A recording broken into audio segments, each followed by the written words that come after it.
Hey, what's up, everybody? It's me again, and I'm here with an afterword quick thought from my last reading that I just posted. It's still uploading as we speak. It hasn't even uploaded yet. But there was something that occurred to me to share, and I hope I can get it out the way that I felt it, because it was kind of downloading quickly in the vein of us being projected to return to this muscle memory of sorrow. And the other word that came to me as I was listening back is slavery. Servitude, and a pretty little term, but slavery is actually the word that I heard. Now let me just give me a few minutes and hear me out. We're in an election year, right? So I feel that this is playing out in a couple of ways. In no ways that are new to us. We've seen this over and over again. But the thing about it is, we are different. We are evolved. We are more stable and secure in our strength and in the truth of who we are now as human spirits. But the tactics are still the same. That the powers that so-called be, and really that spirit of adversity that would like to maintain control and dominance over independence, is on a rampage ultimately, and that is what the war over our soul is for.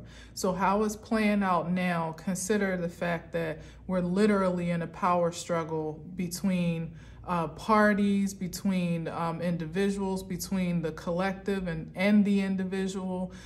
They're already ramping up these ideals of fear, in a sense, bringing back the muscle memory of despair that we experienced back when we were all quarantined and, hopelessly wondering what the future held during the pandemic.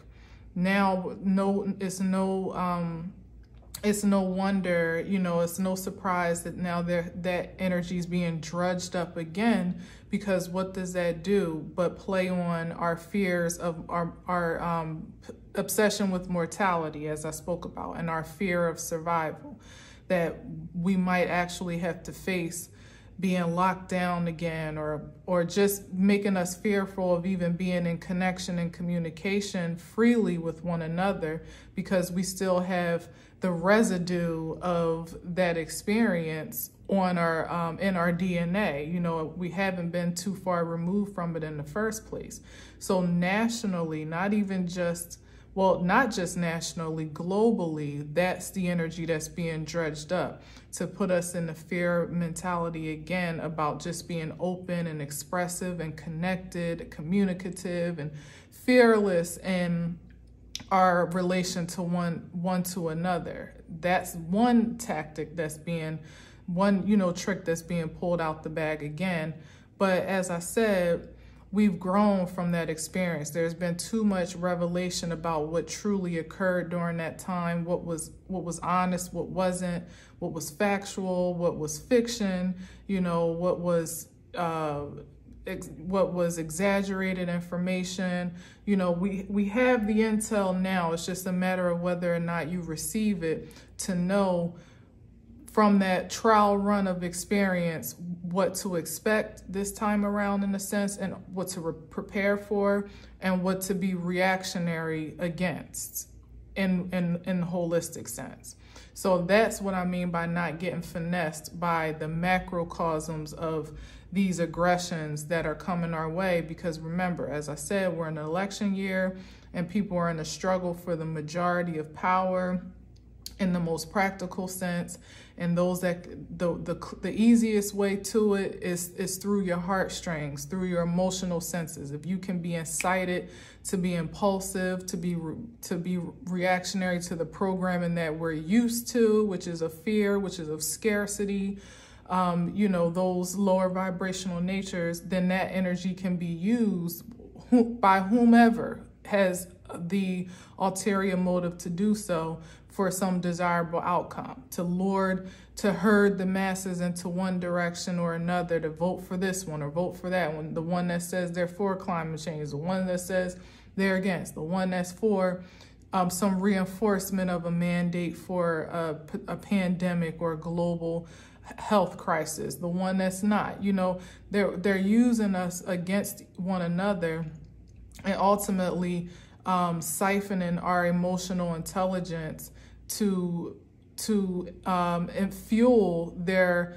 agendas. And when I say they, again, I'm not speaking of a particular party, even a particular person. It's the spirit of control and tyranny, ultimately, that is on the rampage now.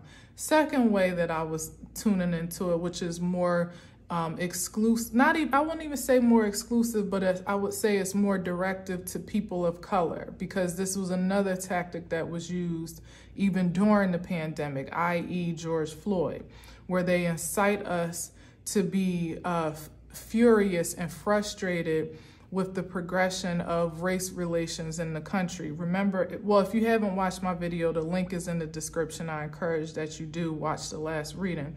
But something I said was about, dang, I lost the thought that fast.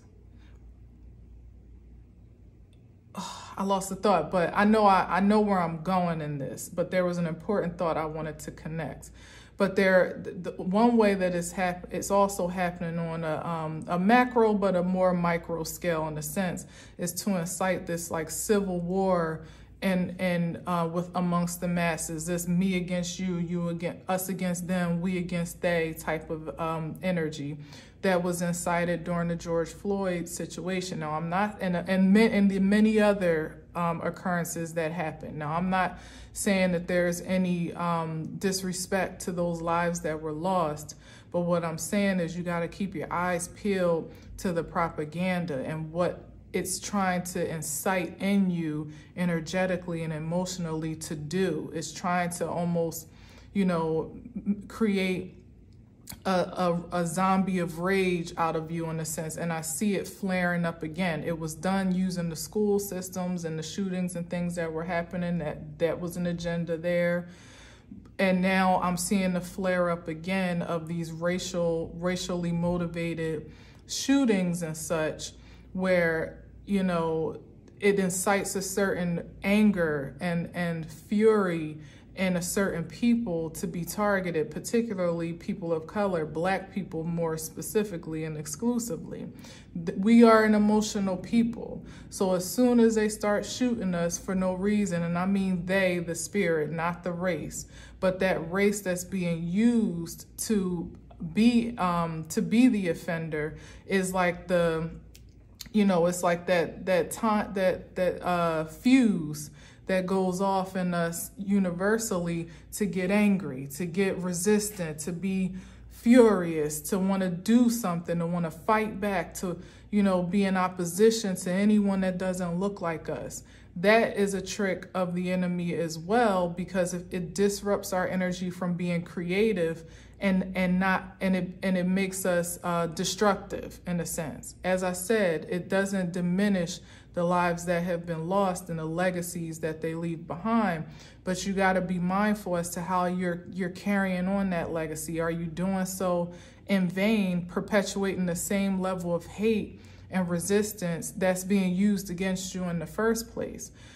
That's the objective of the opposition, to have us so confounded in our own illusion and in the illusion and delusion that's being projected to us. Like, oh, like I was saying, I went on this rant. That's where I was lost at, where I was saying, like, it's the enemy's trick to pretty much project to you that you haven't progressed. Like, look at you, you still broke, you still don't have a man, you're still in the same job, you know, you still making this money, you've been here all this time, you still living here, with all you know, your business is still not thriving, you still don't have a whole bunch, you know, hardly have any likes, hardly any subscribers, nobody's listening to what you have to say. It's that energy that's being projected as a roar and a rumble in your soul to make you perpetuate what you connect to, if this is making sense. So instead of you working in the truth of your vitality, you actually begin to work against yourself. We have come a long way in many instances as a people, and more independently than anything before, because many of us are much more privy to our possibilities as an individual being stable and secure and able to do, to create a life for ourselves, disconnected from any, from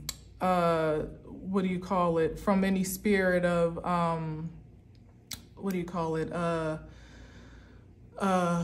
codependency, in a negative sense. We should stick together as a people in general, not just Black people, but humankind should bind together, as I said in my last message, and be a collaborative force. But when we are in this, forced into this spirit of competition, we work against the greater agenda. We're pushing back against the higher calling and that possibility of vitality, that prospect of legacy and dynasty and generational wealth that continues, the mindset of wealth, more importantly, that continues to pass down. We just celebrated, I think just as of today, 60 years of the March on Washington, the first March on Washington, and a lot of people can project from that. After all that, case in point, 60 years later, we still in the same place. Not holistically so, and I'm utopian in a lot of sense, but trust and believe I'm not naive to know that there are still opportunities for advancement in our communities, in our country, in the world overall. But it comes from a progressive mindset. What I'm trying to come across to you, like just how they can knock us back into pandemic mode, we can be knocked back into servitude mode, where that muscle memory comes back again. And the difference now is that we're not as subservient as many of our ancestors may have been at some time because of the nature of their experiences and the circumstances. So there's even more friction, where our ancestors knew how to survive some dire conditions. We're not built like that in a lot of ways. We're resilient, obviously, because we're still here to tell our story. But there's a different energy, so it's really a trick of the enemy to evoke a muscle memory of such a time that we can't even fully relate to, holistically, when we're in a different time frame, a different timeline, where we might actually put ourselves in more harm's way to react in the ways that we're conditioned to respond now. It might be more self-destructive and self-sabotaging than it was back then, where our ancestors knew to keep their head down a certain way. And I'm not saying that was necessarily the way to be, but I will say if it wasn't for them, many of us would not be here. If it wasn't for them bearing the brunt of their surrender and their sacrifice, our many lineages and generations would be lost. So it's in great gratitude to what they were able to endure.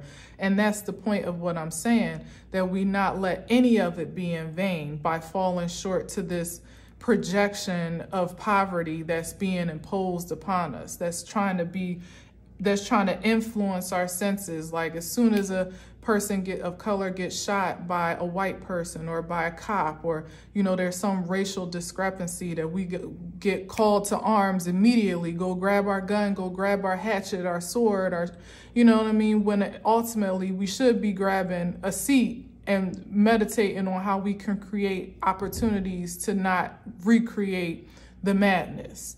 We should be grabbing our neighbor, or, the kids in our neighborhood, or your partner, or whomever, so you can bring other business owners, other creators in the land and in your proximity, bringing them together, not in this space of competition, but in co-creation, to see how we can multiply, magnify our efforts. Divide and conquer is ultimately the tactic of the enemy, of the adversary. And as I said, it happens in both the ways, on a national scale, on a global scale, a universal scale, and even in the small cells of cultural experience. I can only really speak to the one that I'm most familiar with, as I, have seen the atrocities over the years that people of color have suffered unjustifiably. I can relate to it, but I have to actually say that my position, is at this time, having some wisdom and experience under my belt, is to maintain some semblance of indifference, not what's the right word? Not I can't think of the word, but not lack of care for those that are suffering or have suffered or are affected by. But the indifference is to keep you focused on how you can be productive and a solution for the problem, an answer to the issue at hand.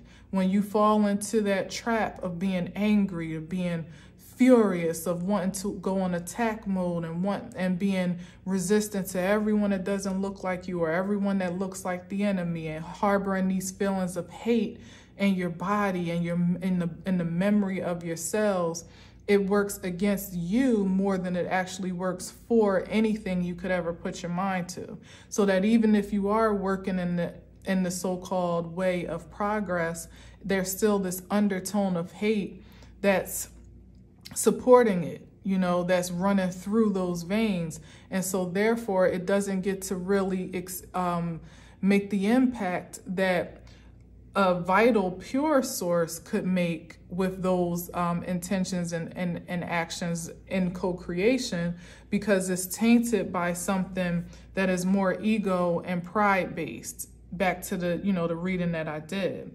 So, just be mindful, I swear, like everything, the adverse energy, the spirit of control and contempt that is looking to overrule the natural organic evolution that's happening in the earth is pulling out all the stops, macro cosmically and microcosmically. There are people in your life, in your close proximity, that don't want to see you elevate, and even if they want to see you do all right, they don't necessarily want to see you do better than them. That's this energy here, this unnecessary competition.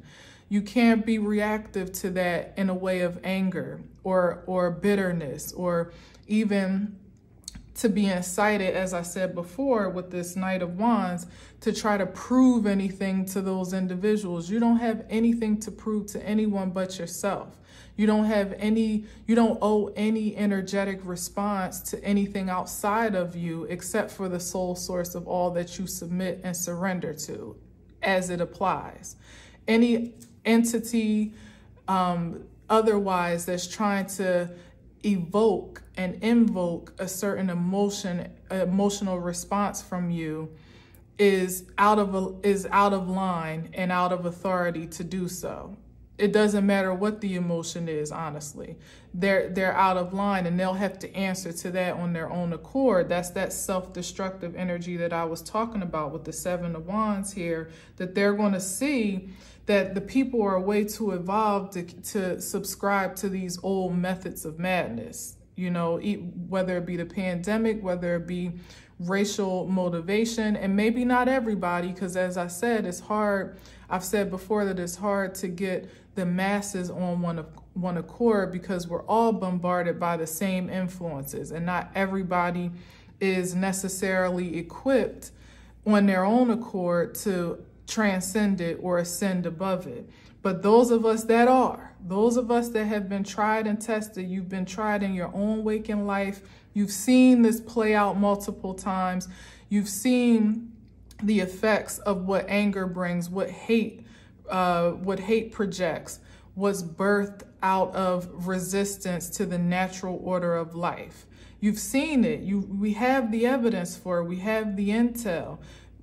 Keep into that spirit of the Queen of Cups, where you are grounded by your emotional intuition. You're seeing beyond the veil, above the fray. You're not getting caught up in the old ways of the world that wants you to maintain this ideal of having to fight for your life at every turn. And also what that projection does, you know, aside from it making you obsessive about your survival, I don't know if I said this clear enough, but, you know, it's particularly with the race thing, it creates a dissension amongst people where one feels, you know, white people in particular that don't have nothing to do with nothing now feel like they have to be protective of their own livelihood, of their own selves, because there's this